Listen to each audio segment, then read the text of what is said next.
السلام علیکم ناظرین، آپ دیکھ رہے ہیں نظام ٹی وی، میں ہوں آپ کی میزبان جویریہ شیخ۔ نظر ڈالتے ہیں آج کی اہم خبروں پہ۔ ڈائریکٹرائیرفاؤنڈیشن فاؤنڈیشن ہیڈ آفس اسلام آباد ائیر کموڈور مطلوب بخاری صاحب نے اپنی ٹیم کے ہمراہ air foundation secondary school Khanpur کا دورہ کیا اور اسکول پرنسپل ملک یاسر عباس صاحب سے خصوصی ملاقات کی اور بچوں کی علمی میدان میں کامیابی کے حوالے سے تبادلہ خیال کیا اور رواں سال میٹرک اور جماعت نہم کے 100% نتائج پر مبارکباد پیش کی۔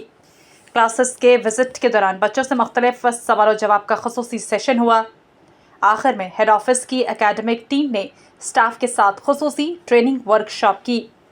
ائیر کموڈور مطلوب بخاری صاحب نے اسکول کے انتظامیہ امور کو خوب سراہا اور اسکول کی انتظامیہ نے مزید محنت اور لگن کا اعادہ کیا۔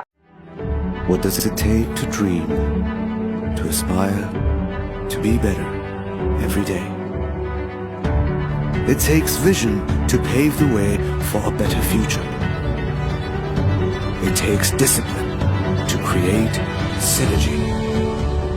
And it takes courage to step into the light.